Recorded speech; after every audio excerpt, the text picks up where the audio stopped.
Kita lanjut bahas PTTH Dunia Para Dewa episode 192.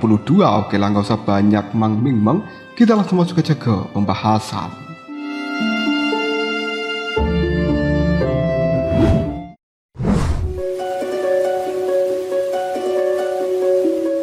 Tujuh orang yang merupakan pengawal dari seorang Danding telah mengepung Soyen dengan cara yang sempurna. Namun hal itu bisa dipatahkan dengan mudah oleh Soyen hanya dengan menggunakan tangan kosong. Pukulan dari Soyen tersebut telah mengenai kepala mereka dan hanya dalam beberapa detik saja gumpalan udara telah hancur dan berubah menjadi bintik-bintik cahaya abu-abu yang tersebar menuju ke berbagai arah. Ketika cahaya itu redup, retakan samar telah muncul di kepalan tangan dari beberapa orang yang telah menyerbu ke arah depan itu, dan kemudian tinju dari 3 orang penjaga langsung hancur oleh satu pukulan seorang Soyen. Ketika penjaga secara serempak menjerit kesakitan, sementara 4 yang lainnya hanya memegangi tangan mereka yang telah terluka dan kemudian berguling-guling di tanah. Soyen tiba-tiba menghentakkan kakinya. Dia juga menjentikkan jarinya tanpa emosi. Api surgawi langsung dimasukkan ke dalam tubuh dari 7 penjaga itu yang sudah terluka akibat serangan dari Soyen sebelumnya. Tiba-tiba saja, pung!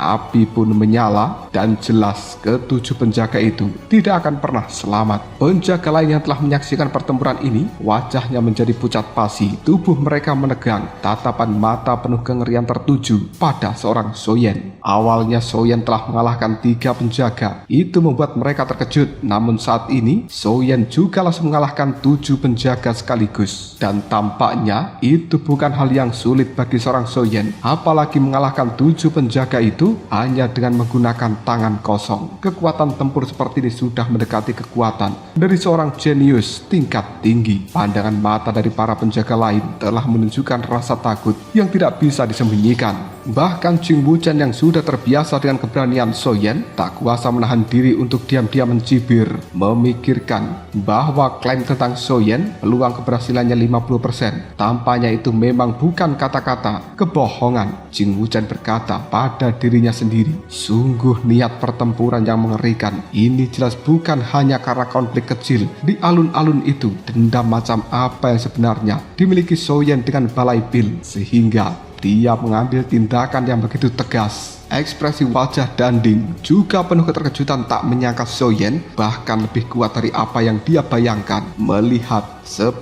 penjaga telah tewas di bawah satu tinjuan Soyen, rasa khawatir telah muncul di dalam hati seorang Danding. Dia tidak lagi berteriak agar para penjaga maju untuk melakukan penyerangan, tapi malah mengamati para penjaga yang pandangan matanya tertuju pada Dodi dari Ras Yao yang tinggi dan juga kuat. Danding kemudian melihat pada Soyen sambil mengatakan, memang sesuai dengan reputasinya, dia memang memiliki beberapa keterampilan. Tak heran dirinya begitu arogan dan bersedia membela Jing Wuchen. Namun jika kau berpikir bahwa dirimu akan bisa keluar hidup-hidup dari dalam goa ini hanya dengan teknik seperti itu, maka kau benar-benar terlalu naif. Danding juga langsung melihat pada orang dari Ras Yao bertubuh tinggi besar dan nampak kuat secara fisik. Dia adalah seorang dari ras harimau tulang bernama Pan Guhu. Di mata dari seorang Danding, apabila Pan Guhu, seorang jenius dari ras harimau tulang, maju sekuat apapun tubuh fisik dari seorang Soyen, mungkin dia tidak akan bisa bertahan lebih lama.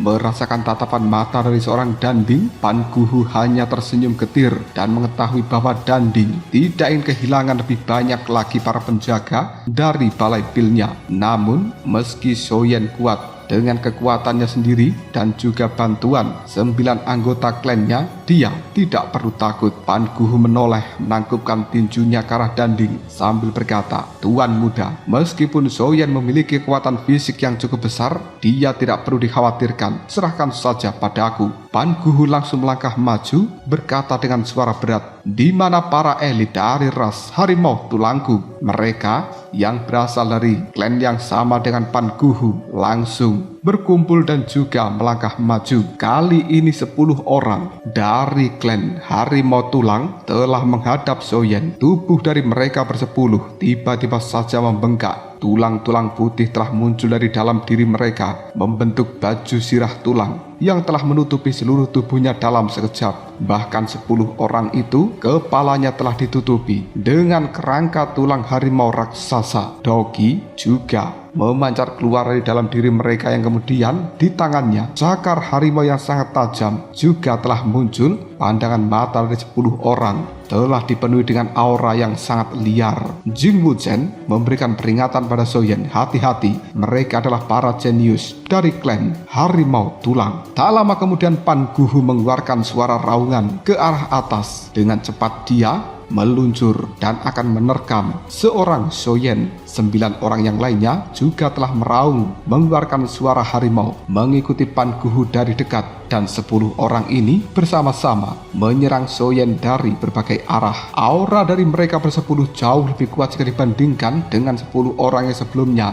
telah dikalahkan oleh Soyen. Pan Guhu tidak hanya menghalangi jalan dari seorang Soyen untuk menghadapi 9 anggota klan lainnya yang jauh lebih lemah daripada dirinya, tapi selama Soyen berani menghadapi mereka secara langsung, maka 10 pasukan dari klan Harimau Tulang ini akan segera bergabung menjadi satu, melancarkan serangan penuh kekuatan terhadap Soyen. Dan kali ini Soyen benar-benar dihadapkan pada pilihan menghadapi serangan gabungan dari 10 orang atau mengambil langkah untuk mundur.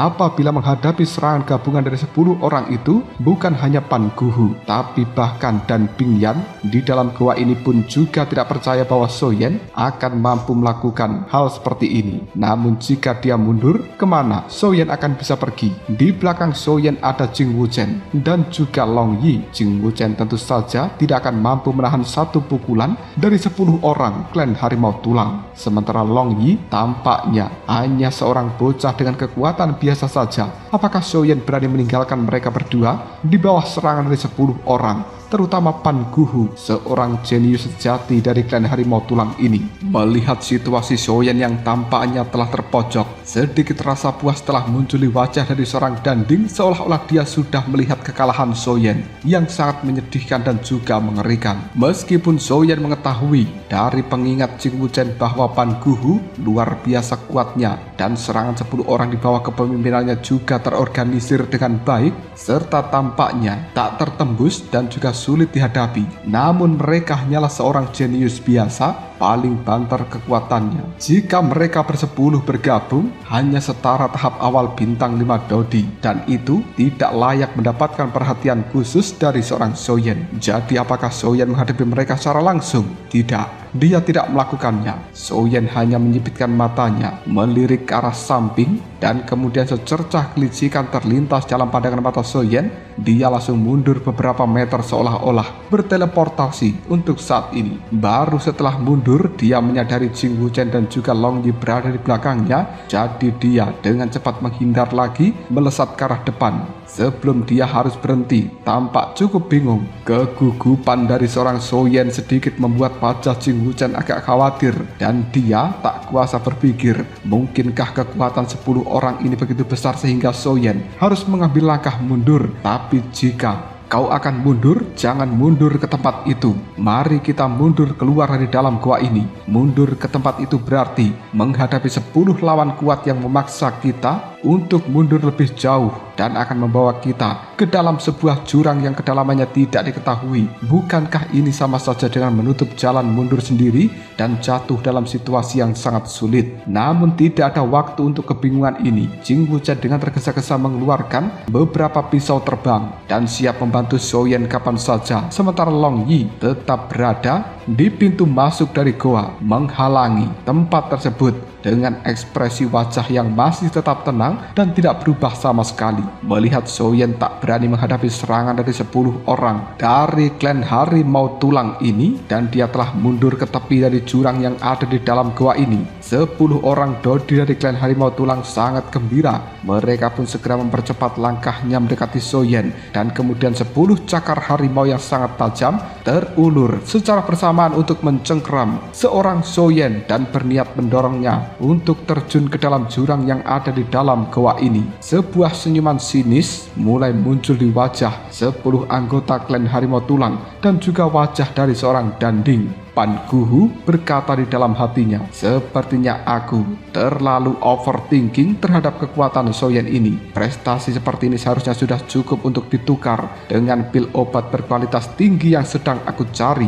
Danding juga mulai meregangkan anggota tubuhnya. Dia bersiap untuk keluar dari goa sambil mengatakan, bahkan tak bisa mengalahkan pengawal dari diriku, tapi masih berani membual tentang menghancurkan aku dan juga kelompokku. Selain itu, apakah kau Soyen akan memiliki peluang untuk menang? Karena saudara perempuanku juga masih ada di dalam goa ini. Pada saat kritis ini, hanya 1 detik sebelum dihantam oleh cakar yang sangat tajam dari 10 orang klan Harimau Tulang, alis Soyen sedikit terangkat, dokinya melonjak di bawah kakinya yang kemudian Soyen menghentakkan kedua kakinya itu dengan keras ke arah tanah. Lalu dia berkata, teknik Dao, angin tanpa jejak. Ketika teknik ini dilepaskan, tubuh dari Soyen melayang ke udara, lalu melakukan putaran dengan sempurna, dan tiba-tiba dia sudah berada di belakang 10 orang dari klan Harimau Tulang. Seketika itu Soyen mengibaskan dengan bajunya gelombang doki yang sangat kuat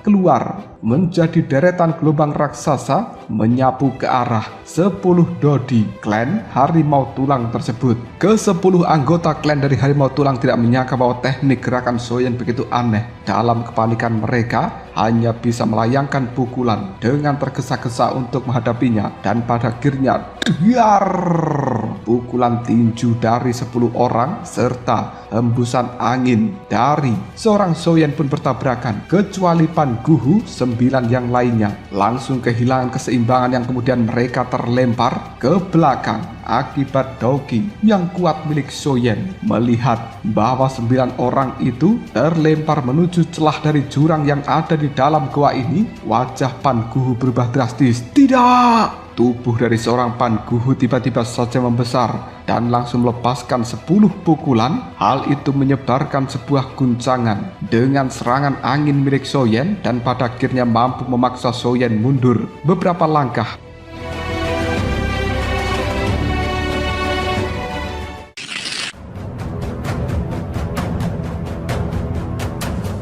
Pada saat yang sama, bayangan Harimau Tulang telah muncul di belakang Pan Guhu. Cakar harimau ilusi itu terus-menerus mencakar, mencoba menarik kembali 9 anggota klan yang telah terbang menuju ke celah dari jurang di dalam goa ini. Harimau ilusi itu adalah hantu Harimau Tulang yang merupakan sebuah teknik rahasia dari klan Harimau Tulang yang bernama inkarnasi melalui bayangan, yang bisa memadatkan sebagian energi entitas fisik dari bayangan untuk sementara waktu. Namun sayangnya, meskipun Pan Guhu bereaksi dengan cepat di bawah kekuatan angin luar biasa dari seorang Soyen, 9 orang dodi dari klan Harimau Tulang telah terlempar ke arah belakang terlalu cepat. Pan Guhu hanya berhasil menarik dan juga mengambil 5, sementara 4 yang lainnya benar-benar terjatuh ke dalam jurang yang gelap dan juga dalam itu. Pan Guhu langsung berteriak dengan penuh amarah, "Soyen, aku akan melenyapkanmu, aku akan mencabik-cabikmu menjadi 1000 bagian dan kemudian menyebarkan tulang serta abumu." Mata dari seorang Pan Guhu telah memancarkan amarah yang luar biasa pada seorang Soyen. Danding yang tadinya bersandar di tempat duduknya sambil menutup matanya, ketika mendengarkan suara raungan dari seorang Pan Guhu, dia tiba-tiba membuka mata itu dan kemudian melihat apa yang telah terjadi. Setelahnya, Danding sangat tercengang. 10 orang dari klan Harimau Tulang pada saat ini hanya tersisa 6 orang saja, sementara 4 yang lainnya telah menghilang, jatuh ke dalam jurang. Danding dengan wajah penuh keterjutan dia berkata bagaimana bisa Soyan lolos dari serangan yang sangat genting dan bahkan tampaknya dia masih baik-baik saja. Apa sebenarnya yang telah terjadi? Jing Wuchen langsung bersorak, "Saudara Soyan, kau benar-benar luar biasa." Jing Wuchen pada akhirnya mengerti kenapa Soyan mundur ke arah jurang yang ada di dalam gua ini. Itu bukan karena Soyan kekurangan kekuatan,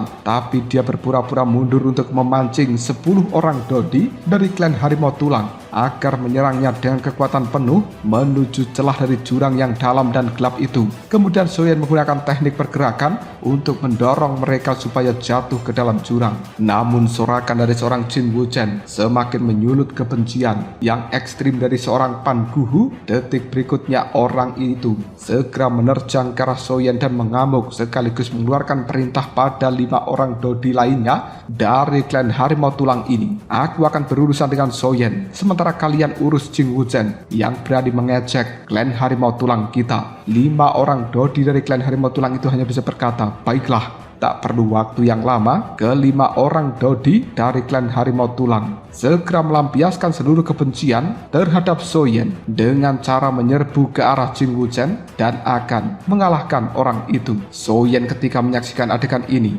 dia ingin mundur untuk melindungi seorang Jing Wuchen, tapi tiba-tiba saja dia telah dihadang oleh seorang Pan Guhu dan Soyan tak mampu melepaskan diri untuk sementara waktu, jadi dia hanya bisa berteriak kepada Jing Wuchen dan juga Long Yi, "Hati-hatilah Long Yi, lindungi Jing Wuchen." Melihat 5 orang telah menyerbu ke arah dirinya, Jing Wuchen hanya bisa menyipitkan matanya sambil berkata, "Apakah kalian pikir aku adalah orang yang mudah dihadapi?" Amarah Jing Wuchen langsung meledak. Dengan sebuah teriakan rendah dia mengayunkan lengan bajunya, mengirimkan beberapa pisau terbang yang melesat keluar dari ujung jarinya dan membawa kekuatan cahaya dingin. 5 pisau terbang itu telah melesat ke arah 5 orang dari klan Harimau Tulang. Sementara Long Yi telah mengeluarkan kekuatan petir di sekitar tubuhnya. Dia juga melangkah maju sambil mengeluarkan tombak petir berwarna emas. Soyan kali ini langsung beradu tinju dengan cakar Harimau Tulang dan mampu menghancurkannya dalam satu gerakan.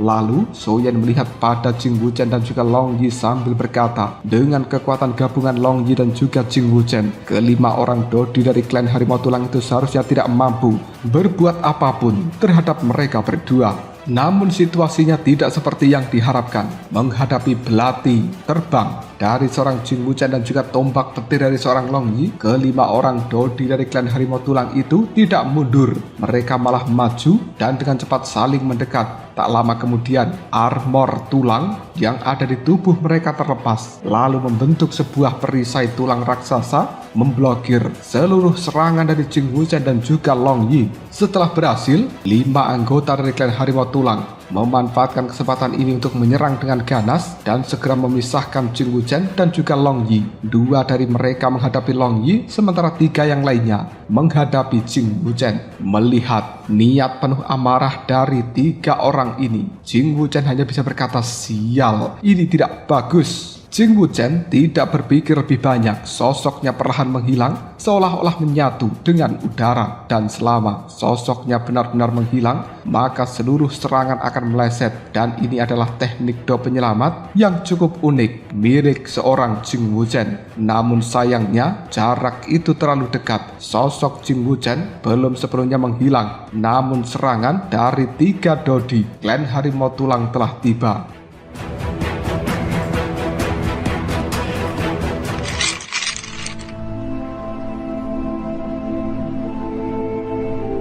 Jing Wuchen terlambat menghindar dan detik berikutnya dia terlempar oleh 3 cakar harimau. Tubuh dari seorang Jing Wuchen menabrak langit-langit dari goa ini yang kemudian meruntuhkan langit-langit itu, menyebabkan pecahan batu berhamburan dan seteguk cairan merah dimuntahkan dari dalam mulut seorang Jing Wuchen. Ketiga orang Dodi dari klan Harimau Tulang tidak berniat membiarkan Jing Wuchen pergi. Dengan hentakan kaki mereka sekali lagi melesat dengan sangat cepat menuju ke arah Jing Wuchen dan bersumpah akan melenyapkannya di dalam tempat ini. Jing Wuchen buru-buru bangkit. Dia melesat pergi lagi, nyaris lolos dari kejaran. Namun karena lukanya cukup parah, gerakan dari seorang Jing Wuchen menjadi jauh lebih lambat. dan hanya masalah waktu saja sebelum akhirnya dia pasti akan terkena serangan dari 3 orang Dodi itu. Melihat kondisi dari seorang Jing Wuchen yang dalam keadaan genting, Soyen sangat cemas. Dia kemudian berteriak, "Jing Wuchen!" Melihat ekspresi cemas dari seorang Soyen, secercah rasa senang muncul di dalam hati dari Pan Guhu. Dan kemudian dia kembali mengeluarkan cakar harimau lalu berkata, "Ingin menyelamatkan temanmu, jangan harap aku akan membiarkanmu merasakan sakitnya kehilangan teman juga." Cakar harimau telah didorong oleh seorang Pan Guhu. Hal itu kemudian dengan cepat menyelimuti radius beberapa meter di sekitar seorang Soyen. Pihak dari Long Yi juga tidak jauh lebih baik. Meskipun Long Yi hanya berhadapan dengan 2 orang dari klan harimau tulang, tubuh mereka sesekali terkena serangan tombak petir dari seorang Long Yi, namun tetap tidak mau menyerah dan secara mati-matian terus menahan Long Yi supaya tidak memberikan bantuan pada Jing Wuchen. Dan Ding ketika mengamati situasi ini segera merasakan sebuah peluang yang langka. Matanya berkilat dengan penuh amarah dan dia berteriak, "Serang! Kalian semuanya serang dan lenyapkan ketiga bocah ini." Atas perintah Danding, 60 hingga 70 penjaga termasuk lebih dari 10 murid inti berjubah putih yang telah melindungi Danding langsung menyerbu maju. Gelombang doki yang sangat kuat meraung keluar menyerbu ke arah Soyen. Melihat Jing Wuchen ditakdirkan untuk mati dengan tragis, dan bahkan Soyen serta Long Yi akan segera dikalahkan oleh kerumunan orang itu, Danding tak kuasa menahan tawa. "Jing Wuchen, oh Jing Wuchen, kau pikir menemukan Soyen sebagai pendukungmu akan memungkinkan dirimu untuk menantang tuan muda ini? Mimpi saja kau. Tuan muda ini adalah mimpi buruk bagi dirimu. Kau dan juga wanita yang kau sukai itu akan mati di tangan tuan muda ini. Siapapun yang berani menentang tuan muda, maka mereka harus menghilang dari dunia." Meskipun Soyen tidak berada dalam posisi yang kurang menguntungkan, tapi dalam sebuah pertarungan sebelumnya melawan seorang jenius dari klan harimau tulang yang tak lain adalah Pan Guhu, ditambah dengan 70 pengawal yang tangguh yang saat ini telah bergabung, maka untuk bisa bertahan hidup dari seorang Soyen hanyalah sebuah mimpi yang bodoh. Jing Wuchen sendiri tak melihat adanya sebuah harapan. Dengan tekad untuk mati, dia menyerah untuk menghindar, menyandarkan punggungnya pada dinding goa ini, dan kemudian pisau terbangnya berputar dengan cepat di ujung jarinya, berniat membawa 3 orang Dodi dari klan harimau tulang untuk mati bersama dengan dia. Namun pada saat kritis seperti ini, suara dari Soyen pun terdengar. "Apakah begitu? Jika memang begitu, mari kita lihat apakah kau memiliki kemampuan ini." Sosok dari Soyen tiba-tiba saja meluncur. Dia menggunakan angin cakar harimau tulang milik seorang Pan Guhu untuk menciptakan sebuah jarak, dan kemudian dengan gerakan telapak tangan yang lembut, pedang berat kuno api surgawi kini telah melesat keluar. Dengan sapuan santai, api berwarna abu-abu biru telah menyala pada pedang itu yang menjadi semakin terang dengan aura panas yang membakar dan juga niat amarah yang mengerikan meletus dari seorang Soyen. Jing Wuchen melirik pada Soyen sambil berkata, "Saudaraku, apakah pada akhirnya kau mengeluarkan senjatamu? Tapi bukankah ini sudah terlambat?" Setelah berkata seperti ini, Jing Wuchen melepaskan seluruh teknik pamungkasnya. Belalti terbangnya telah bersilangan satu sama lain. Namun mengaktifkan teknik pamungkas ini benar-benar menguras terlalu banyak doki di dalam tubuh dari seorang Jing Wuchen. Meskipun dia telah meminum beberapa botol cairan Qingling, wajahnya masih nampak pucat. Sementara Soyen berkata, "Belum terlambat, bertahanlah sebentar lagi." Melihat wajah-wajah ganas sudah berada dalam jangkauannya dan juga bahkan cakar harimau tulang yang telah mendekat, Soyen tiba-tiba saja dengan cepat melompat ke udara. Doki telah mengalir keluar dari dalam tubuhnya, menyebabkan api abu-abu biru yang telah menyelimuti pedang kuno api surgawi seketika itu langsung bertambah kekuatannya. Soyen mencengkeram erat pedang berat kuno api surgawi yang kemudian mengayunkannya dengan ganas ke arah serangan yang telah datang. Api yang mengembara mengubah 3 pedang. Meledaklah! pecah. Dalam sekejap saja kobaran api yang sangat dahsyat menyapu ruang di bawah Soyen. Kekuatan benturan dari ayunan pedang berat kuno api surgawi menjadi gelombang raksasa api yang menerjang puluhan penjaga dengan cara yang sangat dahsyat. 8 penjaga yang telah menyerbu dari depan bahkan tak sempat untuk melakukan perlawanan. Tubuh mereka langsung diterjang oleh gelombang serangan api milik Soyen dan jelas mereka tidak selamat.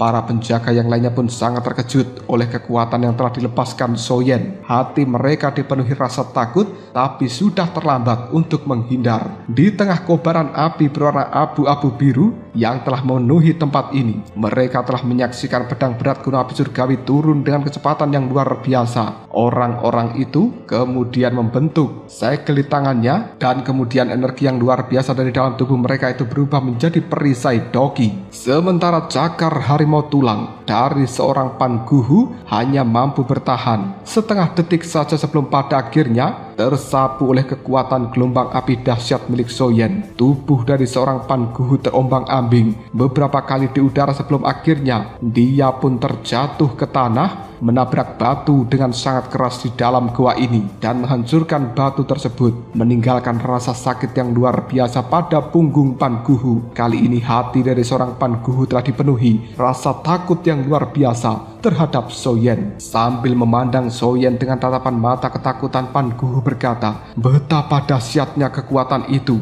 Jadi inilah kekuatan sejati dari Soyen, dan betapa bodohnya aku ingin mengalahkan Soyen. Aku benar-benar terlalu percaya diri. Detik berikutnya raut wajah dari seorang Panguhu telah berubah menjadi semakin jelek dan juga ketakutan yang luar biasa semakin bertambah. Bukan karena serangan yang telah mengenai dirinya barusan, tapi karena serangan kedua yang akan segera menyusul. Bayangan gelombang berwarna abu-abu biru kembali berkelebat. Pedang berat kuno api surgawi telah kembali menyapu membawa kekuatan yang sangat kuat, dan dimanapun hal yang dilewati oleh kekuatan pedang itu semuanya langsung terkoyak dan hancur. Panguhu merasakan kekuatan yang jauh lebih besar dari serangan kedua Soyen ini. Jantungnya berdebar dengan hebat. Dia buru-buru membungkukkan badannya dan berlutut mencoba melesat ke arah belakang, dan setiap penjaga yang telah terkena oleh gelombang dari kekuatan pedang berat kuno api surgawi, perisai doki yang telah mereka bentuk hancur berkeping-keping. Mereka pada akhirnya langsung terlempar dan menabrak dinding-dinding dari goa ini. Kebanyakan dari mereka telah terluka parah, menderita kerusakan organ dalam, memuntahkan cairan merah dari dalam mulutnya. Yang lebih menyedihkan adalah teknik dom milik Soyen belum berakhir. Kobaran gelombang api berwarna abu-abu biru masih terus mengamuk, menyertai serangan ketiga dari pedang berat kuno api surgawi yang telah meraung, menyatu dengan guncangan pertama dan juga guncangan kedua, membentuk sebuah melodi yang akan melenyapkan jiwa. Dalam sekejap saja Soyen dikelilingi oleh kobaran api yang dahsyat. Hampir 40 penjaga yang berada di dekat dari seorang Soyen merasakan gelombang panas menyengat di tubuh mereka, dan seketika mereka langsung dilahap oleh lautan gelombang api. Bahkan Panguhu, sang jenius dari klan harimau tulang, hanya lolos dari serangan kedua sebelum akhirnya dia menjerit dan tubuhnya hangus, berubah menjadi gumpalan asap oleh serangan gelombang api yang sangat mematikan ini. Semua itu terjadi terlalu cepat. Saat Soyen menghunuskan pedang berat kuno api surgawi, dia telah mampu membuat lebih dari 20 penjaga yang berada agak jauh menjadi ketakutan. Kaki mereka gemetaran dan terus mundur. Hati mereka telah dipenuhi sebuah keputusasaan yang luar biasa. 5 orang dodi dari klan harimau tulang yang menyerang Jing Wuchen dan juga Long Yi, ketika mendengarkan teriakan dari seorang Panguhu, mereka langsung berbalik dan telah menyaksikan bahwa Panguhu telah dilahap oleh gelombang api dari serangan pedang Soyen. Melihat pemandangan seperti ini, pikiran mereka dari klan harimau tulang menjadi kosong, dan mereka benar-benar tidak percaya bahwa jenius dari klan harimau tulang yang merupakan Panguhu kali ini telah tiada karena sudah berubah menjadi debu. Detik berikutnya ada seseorang yang berkata, sungguh waktu yang tepat.